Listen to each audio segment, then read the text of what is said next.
నమస్తే అడ్వకేట్ గారు. నమస్తే అమ్మా. ఎలా ఉన్నారు? మీ దయ వల్ల బాగున్నాం. ఈ రోజు నేనైతే ఒక కొత్త సమస్యతో వచ్చాను. చాలా మంది ఎంతో బాధపడి కమెంట్స్ పెట్టారు. సో అది అడుగుతున్నాను. ఖచ్చితంగా తల్లి. సార్ ఇప్పుడైతే కొంతమంది మనకు కమెంట్స్ రూపంలో అయితే తెలిపారు. సో వాళ్ళు చాలా బాధపడుతూ ఈ మెసేజ్ అయితే చెప్పారు. మేడం మా వైఫ్ అయితే ఇంట్లో గొడవ జరిగిన ప్రతిసారి పోలీస్ స్టేషన్కి వెళ్ళిపోతుంది. సో నేను ఇలా చేశాను అలా చేశాను అని చెప్పి ఉన్నవి లేనివి అన్నీ కలిపి పెట్టేస్తుంది నా మీద కేసులు. సో నేను ఏం చేయాలండి? నా పరిస్థితి ఏంటి? ఆడవాళ్ళకైనా మొత్తం చట్టము న్యాయం చేసేది, మగవాళ్ళకేం చేయదా అని చెప్పి అడుగుతున్నారండి. పాపం అసలు మగవాళ్ళు కూడా కొంతమంది మంచోళ్ళు ఉన్నారు. చెడ్డల గురించి నేను మాట్లాడట్లా, మంచోళ్ళు ఉన్నారు. సో అలాంటి వాళ్ళకు కూడా న్యాయం జరగాలి కదండి. ఖచ్చితంగా జరగాలమ్మా. కొంతమంది ఆడవాళ్ళు ఎవరో ఏదో చేశారని చెప్పి సో ఇలాంటి వాళ్ళు పాపము అమాయకం అయినటువంటి అబ్బాయిలు సో ఇలా బలైపోతున్నారు. చీటికి మాటికి ప్రతిసారి చిన్న చిన్న గొడవలకు కూడా పోలీస్ స్టేషన్లు అంటే ఇది నిజంగా చాలా బ్యాడ్ సిచ్యువేషన్ అండి ఆయనకి. సో దీని గురించి కూడా ఒకసారి వివరించేసేయండి సార్. ఒకటండి, మళ్ళీ మళ్ళీ చెప్తాను, భారతదేశంలో ఒక మగవాడికి సంబంధించిన చట్టాలు అనేవి ఏమి లేవు. అంత పురుషులకు సంబంధించిన చట్టాలు అసలు భారతదేశంలో లేవు. మొత్తం మహిళలకు సంబంధించిన చట్టాలే ఉన్నాయి. అంటే ముఖ్యంగా ఈ ఫ్యామిలీ కేసుల గురించి నేను మాట్లాడుతున్నాను. ఎందుకంటే ఫ్యామిలీ కేసు అడ్వకేట్ గా మేము ఇన్ని సంవత్సరాలు ప్రాక్టీస్ చేస్తున్నప్పుడు ఒక 498A అంటే ఇప్పుడు తీసేసాలండి. ఇప్పుడు 85 BNS అంటే ఇప్పుడు BNS మారింది, 85 BNS ఏదైనా కానీ అదే 3 years లేండి జైలు శిక్ష, అదే కానీ అలాంటివి కానీ ఇవన్నీ కూడా ఒక మహిళ కనుక ఒక మహిళను కనుక ఒక భర్త అంటే ఇక్కడ మహిళ అంటే భార్య అనుకుందాం, భార్యను కనుక భర్త కనుక వేధిస్తే ఇమీడియట్లీ వెళ్ళి పోలీస్ స్టేషన్లో కంప్లైంట్ చేయొచ్చు. అదే భార్య కనుక భర్తను వేధిస్తే ఏం చేయలేని స్థితిలో ఉన్నాం. కానీ డైవర్స్ అవుట్ వేసుకోవచ్చు. నెక్స్ట్ సబ్జెక్ట్ దాంట్లోకి వెళ్దాం. కానీ డైవర్స్ అనేది ఫైల్ చేసుకోవచ్చు క్రుయాలిటీ కింద. క్రుయాలిటీ కింద ఏమేంటనే నెక్స్ట్ కానీ ఆ మనిషి వాళ్ళ భార్యతోనే ఉండాలనుకుంటున్నాడు. బట్ చిన్న చితక సమస్యలు ఏదైనా వచ్చినా మాట పెరుగుతుంది కానీ సో అది నార్మల్ అవ్వట్లేదు. దానికని పోలీస్ స్టేషన్ కి ఎవరైనా వెళ్ళి కేసు ఇస్తారా అని అడుగుతున్నారు. అవునండి, ఇప్పుడు అదే జరుగుతుంది. ఎక్కువ జరిగేది అదే. ఆయన ఏమనకపోయినా కూడా చిన్న మాట అనగానే వెళ్ళిపోవడం పోలీసు వాళ్ళు చాలా మంది బాధపడుతుంటారు. అతను ఒకటే అంటున్నారు. సో ఒకప్పుడు అంటే హస్బెండ్ ఏమైనా మాట అంటే పుట్టింటికి వెళ్ళిపోయే వాళ్ళు ఉన్నారు. మావిడ అలా కాదండి, స్టేషన్ కి వెళ్ళిపోతుంది. అదేనమ్మా, ఇప్పుడు అదే కదా. ఏంటంటే సుప్రీంకోర్టు గైడ్ లైన్స్ ప్రకారం మీరు ఎప్పుడైనా సరే ఒక మహిళ వెళ్ళి పోలీస్ స్టేషన్లో కంప్లైంట్ ఇస్తే ఇదివరకు లాగా FIR కడతానికి లేదు. ఓకే, సో FIR కట్టి రిజిస్ట్రేషన్ చేసేసి వాళ్ళని అరెస్ట్ చేసేది అలాంటివి అయితే ఇప్పుడు లేవు ప్రజెంట్. ఒక మహిళ కనుక పోలీస్ స్టేషన్లో కంప్లైంట్ ఇస్తే పోలీసు వారు వాళ్ళని పిలిచి కౌన్సిలింగ్ ఇస్తారు. 3 times 4 times అట్లా కౌన్సిలింగ్ ఇస్తారు. లేదు కాదండి నాకు కౌన్సిలింగ్ ఏమొద్దు FIR కట్టాలి అంటే ఆటోమేటిక్గా FIR కట్టేస్తారు. FIR రిజిస్టర్ లాడ్జ్ చేసేస్తారు, అయిపోతుంది. FIR రిజిస్టర్ అయితే మళ్ళీ నెక్స్ట్ కౌన్సిలింగ్ ఉండవు. ఏమో పద్దాక పోలీస్ స్టేషన్కి పద్దాక వెళ్ళాల్సిన అవసరం ఉండదు, రానివ్వరు. ఇంకా మీకు అర్థమైందా పాయింట్? ఏమో కంప్లైంట్ ఇచ్చి ఎన్నిసార్లు కంప్లైంట్లు ఇవ్వచ్చు కానీ వన్స్ ఒకసారి FIR రిజిస్టర్ అయితే పద్దాక మళ్ళీ కంప్లైంట్ ఇవ్వడానికి లేదు.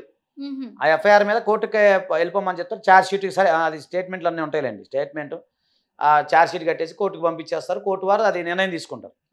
సో ఇప్పుడు ఇతని విషయంలో పద్దాక పోలీస్ స్టేషన్కి వెళ్తుందంటే మీకు అంత బాధ ఉంటే అది కూడా క్రుయాలిటీ గ్రౌండ్ కింద డైవర్స్ వేసేసుకోండి. ముందు చెప్పి చూడండి, వినకపోతే క్రుయాలిటీ కింద వేసేసుకోండి. దానికి చేసేది ఏం లేదు. ఎందుకంటే భార్య పద్దాక పోలీస్ స్టేషన్కి వెళ్ళి కేసు పెడతాను బెదిరించిన, పోలీస్ స్టేషన్కి వెళ్ళి నేను అది చేస్తాను బెదిరించిన, డొమెస్టిక్ వైలెన్స్ కానీ DP డౌరీ ప్రొహిబిషన్ యాక్ట్ కానీ ఇవన్నీ కేసులు పెడతా అని చెప్పి బెదిరించడం కూడా లీడ్స్ టు క్రుయాలిటీ గ్రౌండ్ అని చెప్పి అనేక రకాల జడ్జిమెంట్స్ ఉన్నాయి. ఆ అబ్బాయి ఒకటే చెప్తున్నాడు. సో ఆడవాళ్ళంటే హీ టీమ్ ఉంది, మాకు కూడా ఒక హీ టీమ్ కావాలనే విధంగా మాట్లాడుతున్నారు. అవును, కరెక్ట్. మీరు కానీ నెట్లో కూడా చూడండి, నేను 2015లోనే పురుషుల కోసం కమిషన్ పెట్టాలని చెప్పి నేను అప్పటి నుంచే నేను పోరాడుతూ ఉన్నా. కాకపోతే ఎవరు ముందుకు రారు. నవంబర్ 18 నాడు పురుషుల దినోత్సవం ఉంటుంది, మెన్స్ డే ఉంటుంది. నవంబర్ 18 నాడు మెన్స్ డే ఉంటుంది. ఎంతమంది తెలుసు మెన్స్ డే అనేది? చెప్తున్నా కదా, అందరూ వినండి. నవంబర్ 18 నాడు మెన్స్ డే. సో ఆజాద్ గారు అయితే సృష్టించారు మెన్స్ డే ని, అంతేనా? మీరు సృష్టించారా? కాదు, ఆల్రెడీ మెన్స్ డే ఉందా? నేను సృష్టించాను అనుకోండి. పోనీ నవంబర్ 18 నాడు మెన్స్ డే, ఓకేనా?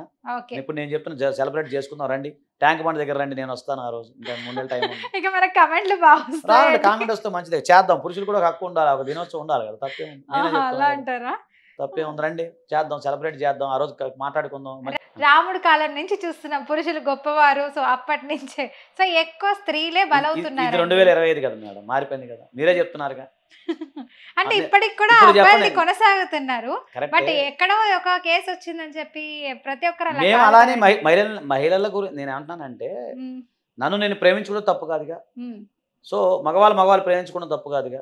అంటే ప్రేమ మళ్ళీ ఆ ఉద్దేశం వెళ్ళిపోమాకండి. ఏదంటే లెస్బియనా ఏదంటే నేను అనట్లేదు. అట్లా అనుకునేది ఏమోనా ఏదో అంట నాకు అంత నాలెడ్జ్ లేదు కానీ ఆడికి పోమాకండి. నాలెడ్జ్ లేదంటున్నా ఎన్ని మాటలు ప్రేమించుకుంటాం మాట్లాడుతున్నావు. అంటే ఒక ఒక మనిషిగా ఇష్టపడటం తప్పు కాదు. అలాంటప్పుడు అవును. ఇప్పుడు ఈ మధ్యకాలంలో మదర్స్ డే అంట మొన్న ఏదో జరిగింది. ఉమ్. నాకు ఇవన్నీ పనికిరావు. నాకు చిరాకు మదర్ డేలు ఫాదర్ డేలు ఇవన్నీ ఏంటంటే అది విదేశాల్లో ఉన్నాయి. అది మనకు సంబంధం లేదు. ఉమ్. ఇప్పుడు మెన్స్ డే అనేది కూడా పెట్టుకోండి. నవంబర్ 10 నాడు పెట్టుకోండి. ఓకే.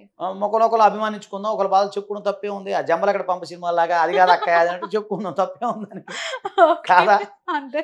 తప్పే ఉంది. రాజ్యాంగం కల్పించిన హక్కే కదా.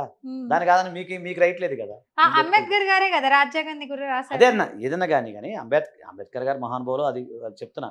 ఉమ్. నేను ఏమంటున్నానంటే ఇప్పుడు భారత రాజ్యాంగం ప్రకారం ఉమ్. మేము ఏదైనా సెలబ్రేట్ చేసుకోవచ్చు. మీరు ఏదైనా సెలబ్రేట్ చేసుకోవచ్చు. ఓకే. సో సో ఇప్పుడు మగవాళ్ళ ప్రకారం ఇప్పుడు ఆ అబ్బాయి ఎవరో పాపం ఫేస్ చేస్తున్నారు అంటున్నారు. సో ఇప్పుడు ఆయన పురుషుల హక్కుల పరిస్థితి కమిషన్ కోసం ఏంటంటారు?